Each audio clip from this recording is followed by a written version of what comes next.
Hello everyone and welcome back to our Pokemon firered nuzlocke. So, last time we made our way to Celadon City.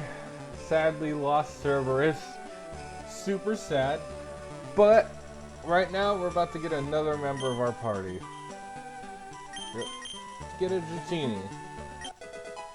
Yes. Okay, so it's a girl. How about...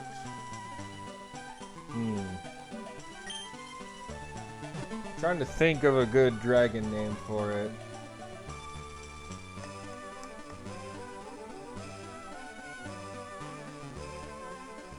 Oh, I can't think.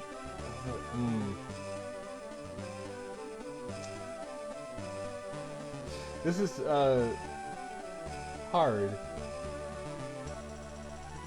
I'm just gonna name it Draco, I guess. Yeah. I mean, if it was a boy, I was gonna name it Smaug. But yeah. All right. I bought some TMs and some items. So we're gonna give this to our Bulb.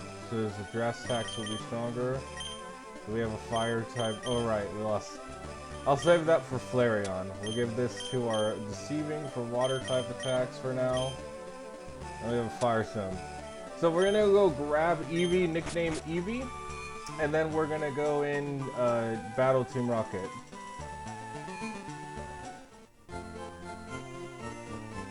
So I need to clear space for Eevee because sadly in this generation, it's not just like, oh okay, you want this, boom.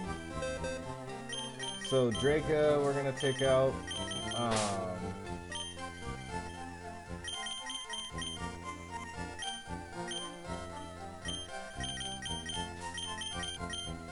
What am I gonna replace Eevee with? Yeah, I think Kadabra for now. Because Eevee is not gonna be a permanent, or Flareon's not gonna be a permanent member. It's just gonna be until we defeat Erica.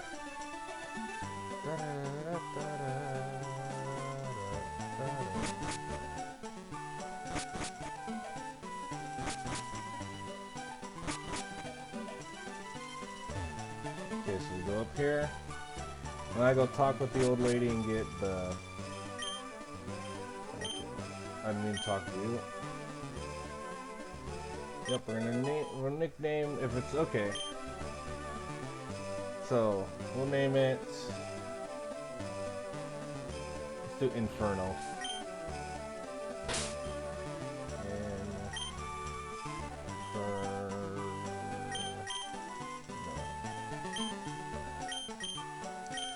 And then we'll give Inferno Firestone. And I have the TM Flamethrower to teach it. And so I'll probably put Inferno up front just so it can get some XP.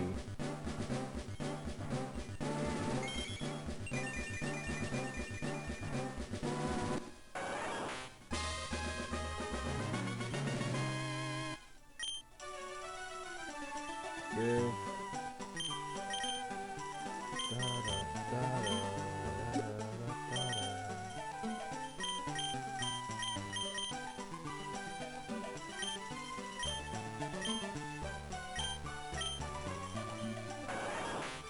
Gonna get rid of Helping Hand.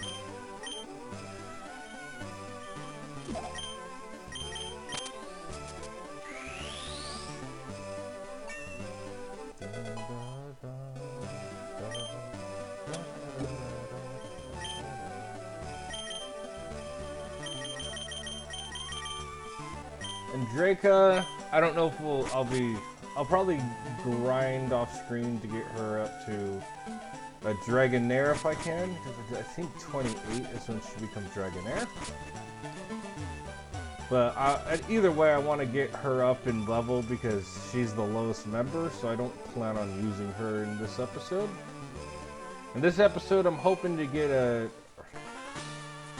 I messed up, sorry. I hope to get a 2-for-1 deal. So I'm hoping I can go through Team Rocket's hideout and then go battle Erica's gym. Thank you. That's what I forgot. Just get the tea right now. Just so we can get to Saffron City right after this. Because the goal is going to be to, after we beat Erica, I don't remember, do I need to get Mount Mr. Fuji first? We'll see. But after we beat Erica, I'm going to go through, I'm guarding this poster, go away, or else. I'm going to go through different, non-mandatory things to get us leveled up for Koga.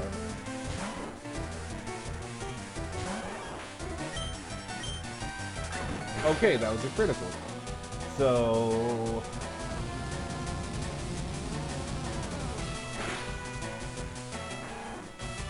it'll probably do about 16, 17 damage on average.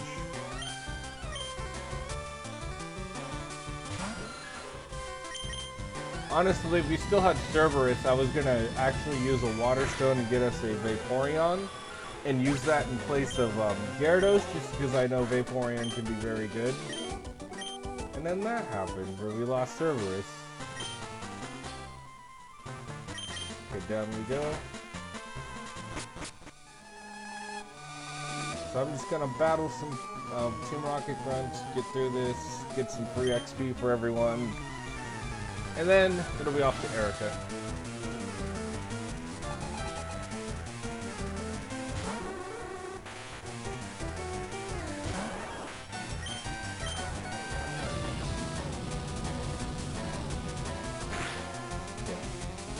I'm glad the sale missed.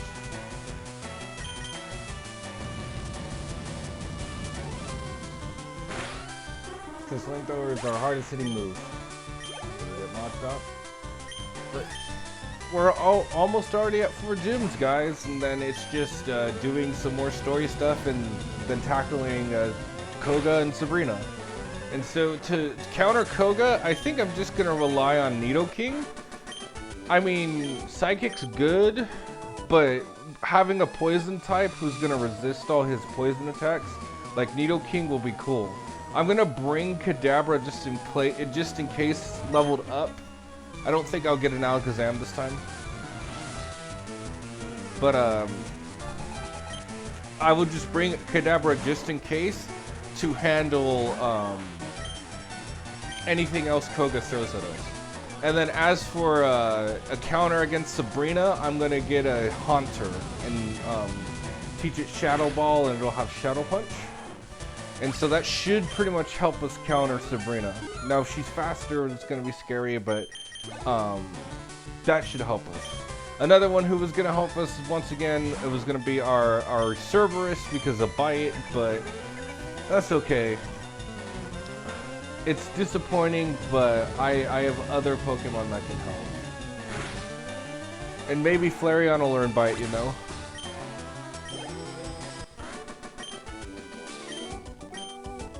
Okay, so down here, get this Pokeball.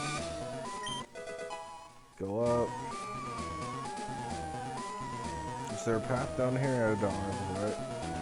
Go down these stairs. Battle this grunt.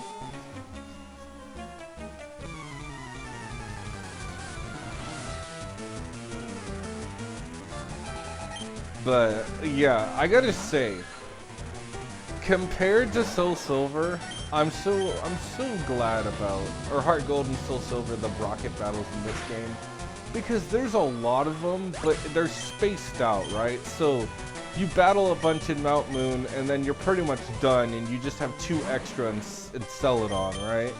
Or in Cerulean. And then you don't see them again until Celadon, and you battle them there, and then you don't see them again until Saffron, and then after that, they're pretty much gone. Except for this game, the post-game stuff, you see them one last time.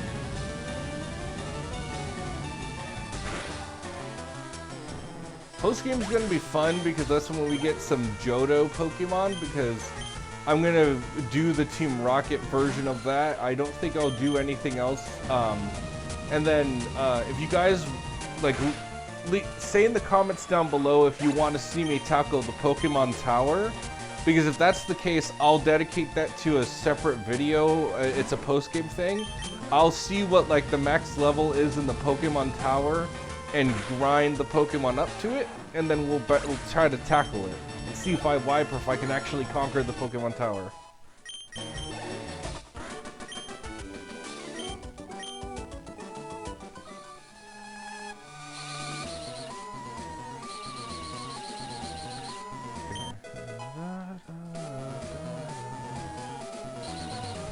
Okay.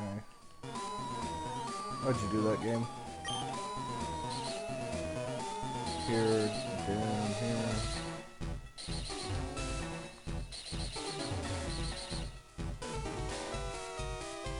I think this is where we're gonna get the key card.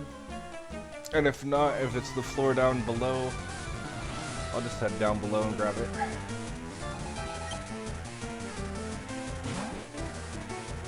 I'm hoping Giovanni's not too bad, because I don't remember what level he is, what level he has as a cap, so hopefully not too bad.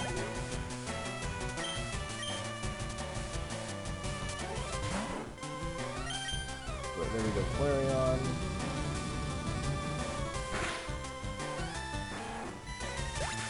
And so I said I was going to talk my strategy, and so my recommendation for like any of the Team Rocket stuff is just to have a Pokemon that you like. Like, let's say you're not doing a Nuzlocke and you're just doing a playthrough. Overlevel the Pokemon, preferably your starter. You'll handle every Team Rocket thing they throw at you, with some exceptions being, you know, resistant to your type, and then you just have a partner you level to tackle those types.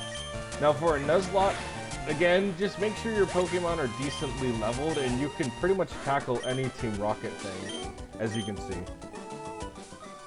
Because they're not, like, I would say that the worst team to fight in any of the Pokemon games is definitely Galactic, and that's just because Galactic has Per-Uglies and stuff like that, and Per-Uglies are just tanks built to send damage at you. So, the other teams are pretty easy. Like, Team Rocket, easiest because the only thing is like the Grimers who minimize. When we get to them, Team Aqua and Magma, the worst things are their like Camelrups and Sharpedos. Because Sharpedo has rough skin and it's quick, and then Camelrupt has, it's just a pretty tanky Mon if you don't have a water type on your team. We've talked about Galactic. Team Plasma is not as scary as I thought. You know, as a kid I thought they were terrifying, but as an adult they're not all that difficult. Once again, decent Pokemon, even at like a type disadvantage you can pretty much wipe them. Team Flare can be tricky because of the addition of fairy types, but so long as you have a steel type, which I think you get a few steel type early in that game, or poison type, which once again I think you get early, should be able to handle anything Flare throws at you. Oh, what am I doing? No, not you. I don't want to put you in danger. I don't want it to be like Ralph in the Simpsons movie. I'm in danger. Or not the crossover, Simpsons Family Guy crossover. I'm in danger. Anywho, so like, and then Team Skull, I had no issue with. Like, they weren't, I won't say they weren't a cakewalk, but they were definitely not like challenging. Same with the something foundation, I can never pronounce the name. The hardest is Lizume, the boss, and everyone else is pretty simple. And then Team Yell is a joke. I'm sorry, but once we get to like Gen 8 and 9, my whole thing is like, they're both easy. They're both not villainous teams at that point. Like Team Skull, you can argue that they're villainous in some capacity because they're a bunch of thugs who want to cause mishap. So they're villainous in that, like, in that part of the view. But then again, there are a bunch of thugs who just want to like do what they want. So at the same time, it's like understandable villainy. It's not excusable villainy, but it's like, okay. I mean, there's people in this world that want to do whatever they want to do, and they turn to a life of crime to do it. So that's not crazy. Whereas, like, the Foundation, right, is just insane because I forget her master plan, but I think it's always something to do with, like, I want to destroy the world, because that's, like, typical villainous Pokemon Team 101 for me, is, like, I want to do something to the world with, you know, it's like examples, like, Team Aqua and Team Magma. Oh, I did it wrong. Team Aqua, right, wants to destroy the world to benefit Pokemon. Team Magma wants to destroy the world to benefit humanity. Team Rocket wants to basically get enough funding to rule the world. Team Galactic wants to destroy the entire galaxy and universe to reshape the world. Team Plasma wants to rule the world like Team Aqua, and then Team Flare wants to destroy the world to make it more beautiful. I mean, all of those are way crazier than, yeah, we're a bunch of thugs who just want to hang out and, you know, cause mischief. Whereas the Ether Foundation, I think, like I said, she has to be like them. I feel like they want to destroy the world or rule it. It's one of those two. And if not, I'm actually shocked. If you know what, like, their motivation is, please put it down in the comments below. I'd be very interested to remember what it was. And then Team Yell are just a bunch of fanboys and fangirls who are cheering on their leader's sister. So I wouldn't call them villains. I would just call them, like, overzealous fans who try to, like, make it impossible for their token of their affection to lose. So they cause mischief with other trainers, but other than that, they're not bad. And then Team Star, like, out of every team, even Team Yell, Team Star to me is the definition of not a villainous team.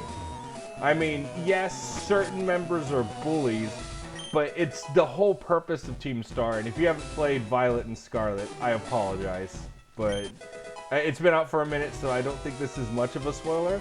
The whole purpose of Team Star is that there are a bunch of kids who stood up to bullies, scared the bullies off, and then were seen as bullies themselves because the professors didn't do anything about it, and then came across and went, oh crap, right? So to me, they're not villainous at all. They're a bunch of victims who stood up to their bullies and then, oh my lord, what the heck? What the actual heck, dude? No, nah. That is not okay. That is not okay, game. I knew it had self-destruct. I didn't think he'd be ballsy enough to do it. Oh, I misclicked. I'm so like shooketh. Anywho, before that stupid freaking coughing stuff disgusted.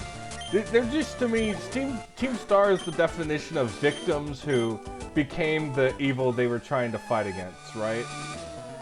So I don't consider them evil in any capacity because I know people say they bully students, but at the same time, like, to me, it's less bullying and more is like they have areas that they consider off limits, and anyone who comes in that area gets kicked out. And I'm just like, that's real life. If you walk on a property that's not yours, the person who owns the property is gonna either A, call the police, or B, throw you off the property. So, not saying they own the property, but I'm just saying, like, that bit to me is just like, well, mundane stuff. I know people who do that on a, you know, basis. And so, like, yeah. I just do not see them as villainous. And the ending where, like, the leader where Penny gets punished to do, like, certain stuff, and I know they did some questionable stuff, that always bugged me, because it was like, you should punish the students who were the bullies first, my dude. I mean,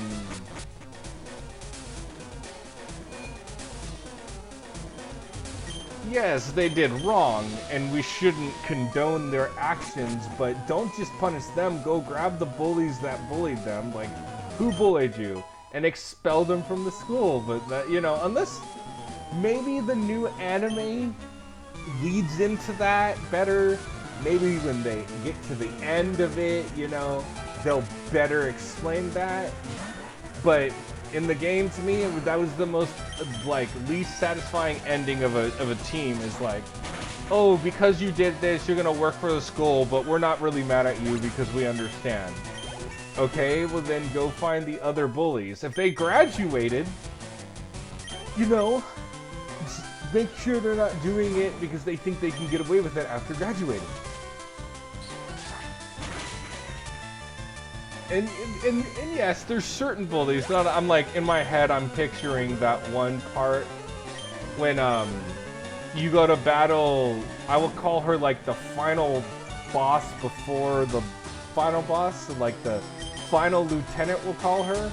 When you go to battle her, she has a person out front who says, I used to be a bully and I used to bully Team Star, and then that happened, and instead of like turning me away, they actually took me in. So like, to me, there's certain bullies that bullied them, like her, who forgive and forget, you know, they've learned their lesson, they actually started helping them, they started being good. Give them a punishment still. But the ones who kind of got away with it and then graduated and were just like, I'm just gonna go off and do all this stuff in my dream job because, you know, no one stopped me from bullying, I feel like they should be punished. And I'm probably reading it in too much, it is a game. But as someone who's a fan of storytelling, you know, it's just like, there's certain things in every story, I feel, that you can just be like, not disappointed with, but kind of like, you kind of feel like it should have been different in some capacity. Like, you still like the story, you still think the story is a good story, you still have no complaints, but you're just like, man, if they did this, I feel like the story would have been better. And I feel like we all have that moment, right? Like, I think the first story I read that I didn't think needed to be changed ever was The Old Man and the Sea by Hemingway. And if you've never read that book, I'd highly recommend it. It's a mandatory thing in California to read in high school, but it is such a good book. And it's like, it's got the classic Hemingway ending, which, if you don't know Hemingway is famous for basically setting up a character, and you know, you set them up and they kind of seem kind of either weak or out on a limb, they're like having a rough time, and then the story progresses and you learn more and you fall in love with the character, and then you get to the middle of the story and the character achieves their goal and you're cheering for that character because finally, you know, this is all they wanted. This is gonna make them successful. This is gonna help them fix the issue that they've been trying to fix their entire life. And then in classic Hemingway fashion, you know what happens? Oh, well, you like this character, right? Well, by achieving their goal on the way back home, they lose the goal, or most of the goal gets taken from them. And to me, like, while I hate that you know, I hate that that's what happens, especially in The Old Man and the Sea, I cannot like refute that it makes a good story. You know? So like, while I'm like, man, I wish that didn't happen to Santiago, that's the old man in the Old Man in the Sea.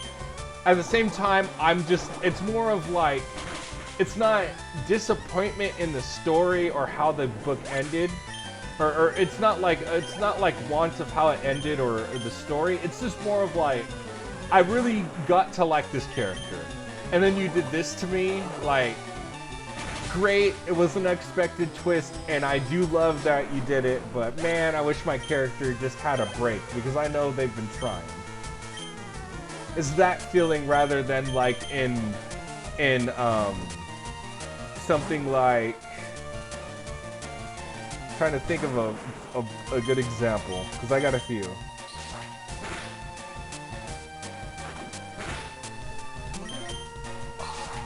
I guess I could say it's kind of like the Spiderwick Chronicles for me, Is there certain instances, I don't remember enough the book to tell you what instances, don't kill it, don't kill it, don't.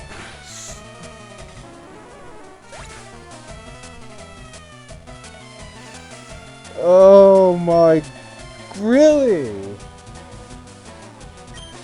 Oh, I never named it anyways, so.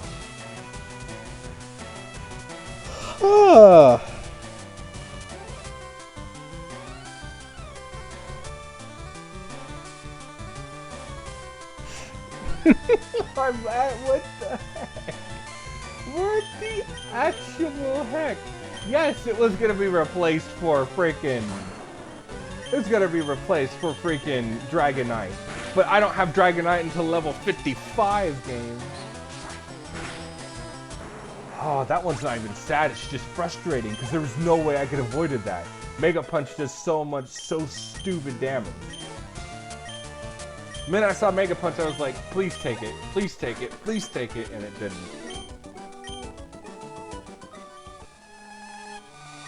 I don't care right now, Giovanni. I'm gonna, you know, I'm trying not to curse, but piss off, piss off. That was BS. That was the biggest bull I've seen in a minute, you know. I didn't, that should have,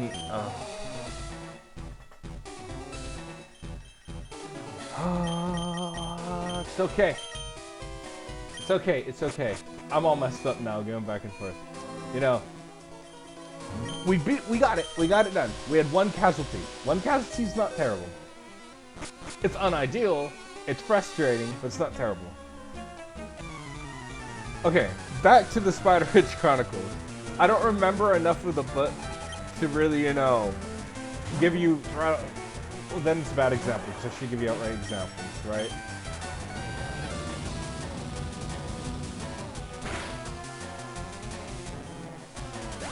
Shoot. I'm trying to think.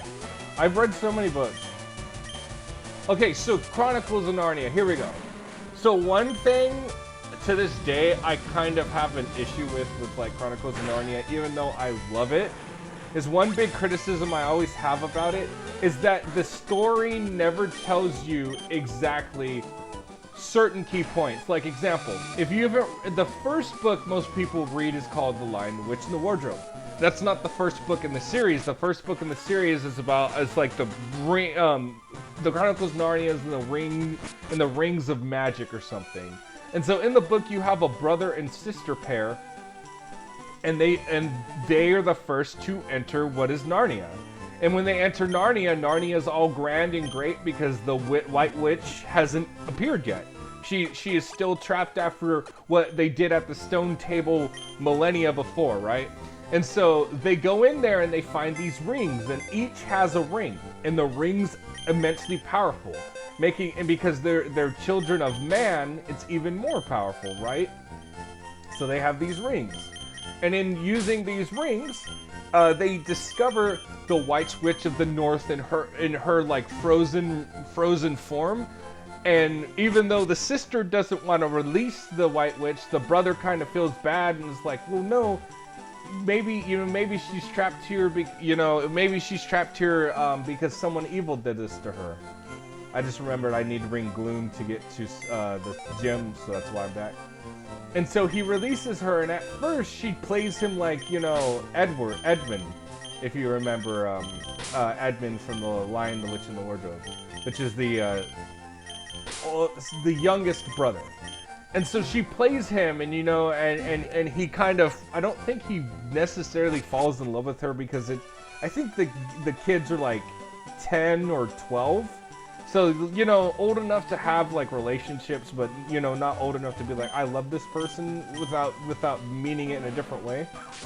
And so she plays him, and then towards the end of the book, the sister has to sacrifice herself to send her brother back because the White Witch is going to trap them there forever. And I'm going to skip who I can, because we're too close to the level cap.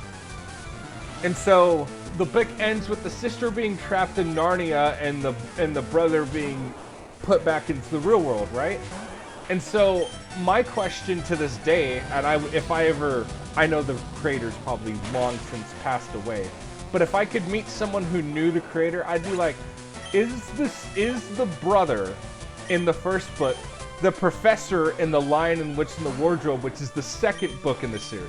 Because there's a part in the movie and in the book where like the siblings believe Edmund over Lucy, and so Lucy runs to the professor crying, and the oldest are trying to explain, you know, explain why they're like, why she's crying and why they don't believe her, and he kind of snaps at them and goes, well, she's your sister, isn't she?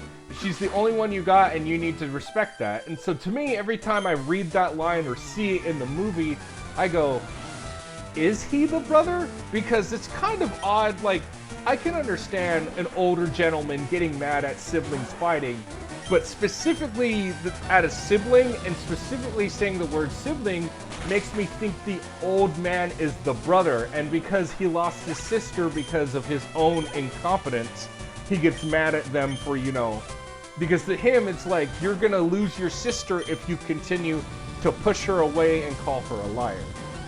And so I've always, that's my biggest complaint about that, or not complaint, biggest, you know, like, it would make the book better if the creator just kind of outright told you the name of the professor and saying, instead of saying his last name. Because you know the first name of the boy and his sister in the first book, but they never tell you their last name, right? So if their last name is the professor's last name, I'd just like to know if it's the boy himself or a relative. Okay, one rat away, now we're at our gym battle with Erica. So this should be pretty quick with Flareon, and would have been quick with Pharaoh. Or Pharaoh, but you know. Stuff happens. Because stupid Giovanni and his stupid Kangaskhan using stupid freaking Mega Punch. You want to learn Bite? Okay. I might keep Flareon on then, because if it's learning stuff like that, it could help against Sabrina.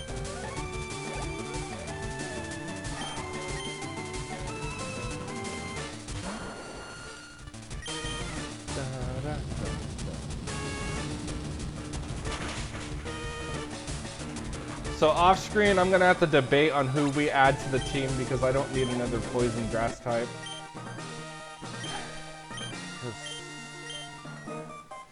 I think what I'll do is I'll leave the spot open for a Ghastly or a Haunter, because that's who we're gonna need to fight with Erica or Sabrina. So that's what we'll do. But yeah, we beat Erica, so we're 4 badges in. But yeah, so like, that's kind of like my example of a book I like, that there's just this one thing that I wish the creator would have like either did or explained more, because it would have made, for me in my opinion, the book more, it would have made the book better. Not that it isn't better, it isn't a great book, it's just if they added this one little detail, it would have connected all the plot points and you would have been like, yes. Now, maybe I'm wrong. Maybe they do mention his name in the first book, and maybe the professor, it is said that the professor is indeed so-and-so. So just keep me posted on that if you know. I'm gonna make our way to Lavender Town real quick. Or, we'll make our way to Saffron and end it here, yeah, because you guys don't have to see me going back to Lavender. Well guys, that's gonna end it. I hope you all are enjoying the series, because I am. If you like this video, please drop a like and subscribe, and I will all see you in the next video. This is Recon Fox 64 signing off.